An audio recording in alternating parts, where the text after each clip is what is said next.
Buyers are canceling their contracts. That's what's happening right now. So a couple months ago, I had a buyer pull out of closing the day of closing. And the reason being, they just didn't want the house anymore. It was nothing wrong with it. They just didn't want to buy it anymore. And they were delusional enough to think that they should get their earnest money deposit back. In case you didn't know, if all of your contingencies have expired, appraisal and inspection, you cannot pull out the day of closing because you don't want the house anymore. That EMD is still sitting in escrow. You can't make this stuff up. And I know that person isn't the only one experiencing or making decisions like that, because according to Redfin, 59,000 cancellations happened in May alone. What really trips me up about that number in itself is a lot of those cancellations are happening after people have gotten their offer accepted, which means something terrible had to happen. Because just imagine, you've been saving up for years to go ahead and purchase a home, only to walk away days before closing. Well, I'll cancel it. No, don't cancel it. Something doesn't make sense here, and I'll show you what I've come up with. In this video, I'm breaking down what may have caused all of these cancellations and what's happening in the housing market right now, to either help you take advantage of this market or maybe continue to sit the sideline if this market just isn't for you. However, if you ever backed out of a contract or even thought about it, drop a comment below and tell me why. There are several reasons why someone may cancel their contract, and we'll get into all of it. But in short, I think the main issue is the payment shocks. I'm talking about your mortgage payment, the insurance costs, HOA, maybe even taxes are doing a lot of the damage here. To the point where now 59,000 cancellations is equal to 14.6, and that's up from 14% in May of last year. And something to note here, that's the highest cancellation percentage for the month of May going back to at least 2017. Like, imagine being a buyer today, if you're not already, and you see a $400,000 listing, but the monthly payment comes out to $3,000 plus. What are you going to do in that situation? Are you going to move forward with the home or simply walk away? Because unfortunately, there's no real escape in this, as this is happening in the resale market and the new construction market. In fact, according to CNBC, new home sales hit a 7-month low, as sales of new single-family homes dropped to 13.7%. So although sales are really down for resale and new construction, it doesn't seem like buyers are getting much of a break here because prices are still pretty high.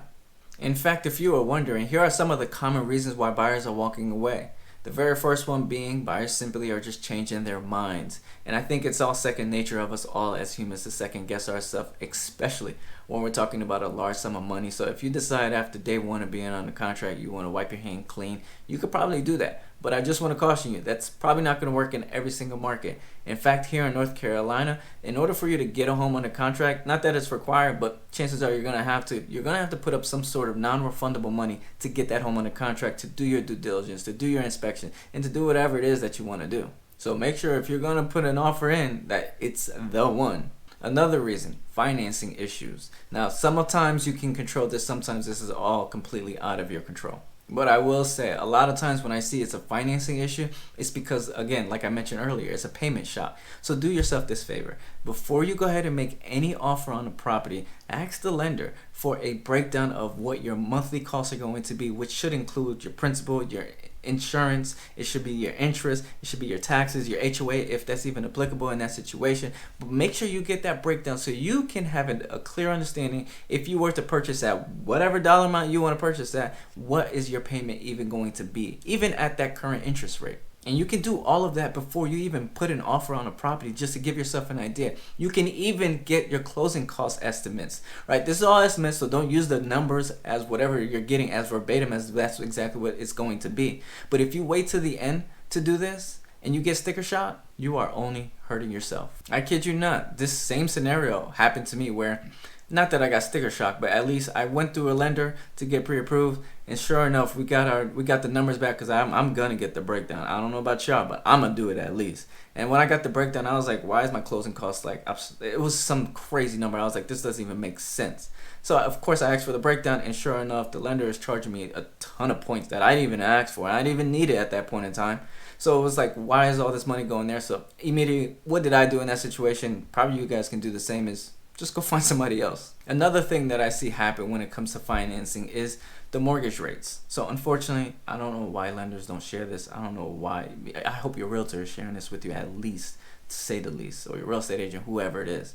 But when you are getting under contract, if you're perfectly fine with your mortgage payment and you don't want it to go up $1, you don't want it to go, essentially no one's gonna ever want it to go up $1 or whatever the case is.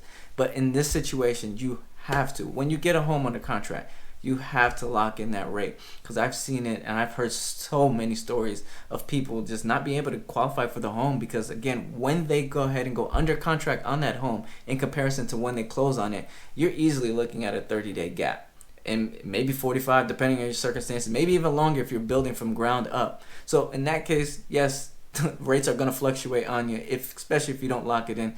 So my recommendation, before you get sticker shock at the closing table, be sure to lock in that rate when you go under contract, especially if you are comfortable with that monthly mortgage payment that you should have already gotten because you asked the lender for the breakdown. I implore you not to make that mistake. I even had lenders myself tell me, oh yeah, rates aren't really fluctuating that much, so I think you don't need to lock in the rate. It's like, I'm sorry, baby, but you or I don't know the future, and I know what my client needs. So in that case, I'm going to protect my client and tell my client, hey, go lock that in. And I'm sharing that same thing with you because, again, we don't know what's going to happen. You can't foresee the future. If somebody tells you rates are fine here, be like, great, thank you. I need you to lock it in just to protect yourself at the end of the day.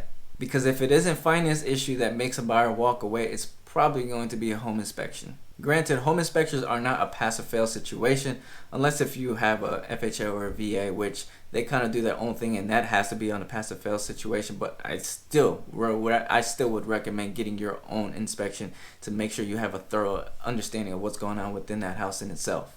But after that inspection, if you do have some major issues with the plumbing, the HVAC, the roof, the electrical, I think I said plumbing already, the foundation, then I could completely understand. And I respect your decision if you decide to walk away if there are any major issues with any of those components that I just mentioned. The fourth common reason why buyers are canceling their contracts is because of low appraisals. And this is more prevalent now because especially home prices are going down in certain areas. So you want to be careful and cautious when putting your offer in, making sure that your offer has some sort of data back behind it to hopefully don't put you in that situation where you have to make up the difference.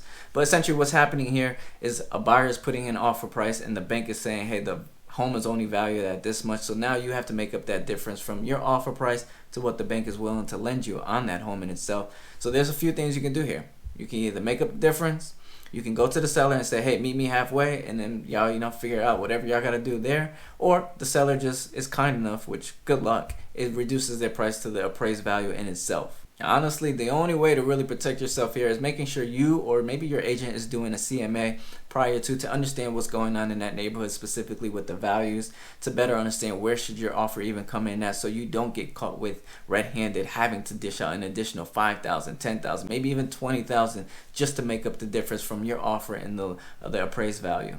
And another common reason why buyers are canceling their contract is because of economic uncertainty, which I know we all see it and we all feel what's going on, especially when you include a beast called AI trying to evolve the job market space.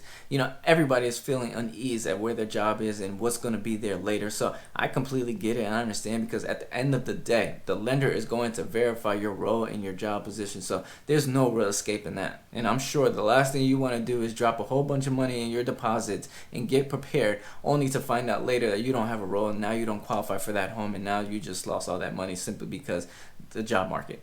And this is simply why buyers have it the hardest, especially first-time home buyers have it the hardest. It's because most buyers just don't have money to just throw out there. And you don't have the advantage of selling a property to use that equity to purchase your next one like a lot of repeat buyers do. So this is why pairing yourself up with the right agent that's going to protect you and look out for your behalf and forewarn you about certain scenarios that you may put yourself in is critical and important. And if you do want to be paired with someone like that, be sure to click the link in the description below next to agent referral so that I can partner you up with an agent in your local market to help you navigate this whole entire housing market and to help you purchase your home. As you all may know, real estate nationally is not the same locally. So sure, buyers are canceling and backing out of contracts, but I will say some markets are getting hit harder than others. According to Redfin, Florida and Texas, which has seen their housing market slow considerably in recent months, had the highest rate of cancellation amongst the major metro. San Antonio came in first, followed by Orlando, Florida, and Jacksonville, Florida. And I'll even add this one because it looks like Tampa is ranking high too.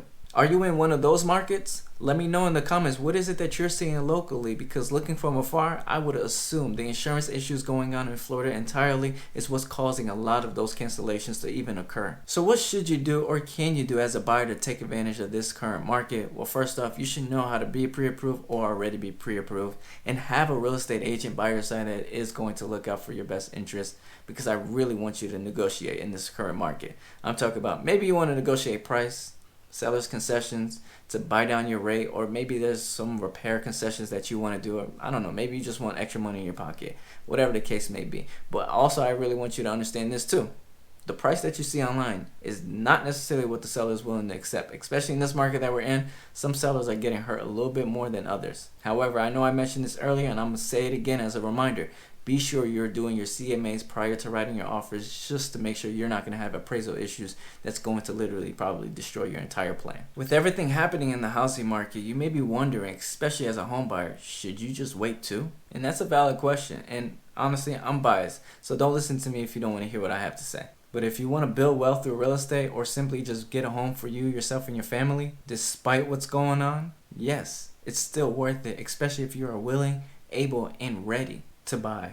Otherwise, if you don't fit in any of those three, then continue to work towards the goal, because prices over the long term, they don't look like they're going to slow down significantly. As we can see the projections made in Q4 of 2024 and Q1 of 2025. In addition, this current market is showing price cuts happening all over, to the point where sellers are becoming more motivated and corporate investors are buying less, which means less competition for you. And if you want to be a real savvy buyer, go find those properties those corporate investors bought. Go look at what they bought it for. Then I want you to offer less and see what happens. But shh, you didn't hear from me.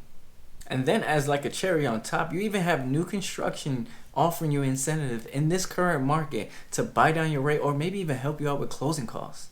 Which, truth be told, I know a lot of buyers that were waiting for these moments for the past couple of years, and now it's happening. However, everyone's going to continue to wait for whatever it is that you're waiting for. Maybe it is those 3% mortgage rates that you're waiting for. And if that does occur, I will caution you. You're probably going to be in a bidding war, and you're probably going to overpay for the property in itself. But if you believe in timing, knock yourself out. I'm big of a fan of someone who is prepared, willing, able, and ready to purchase a home. And even if you need assistance finding motivated sellers or price cuts happening in your local market, be sure to email me or even DM me on Instagram. So you tell me in the comments, what are you going to do? Are you planning to wait, or are you still buying in this market? But thank you all for watching. My name is Roney Polynice. Consider subscribing. And remember, I got your back.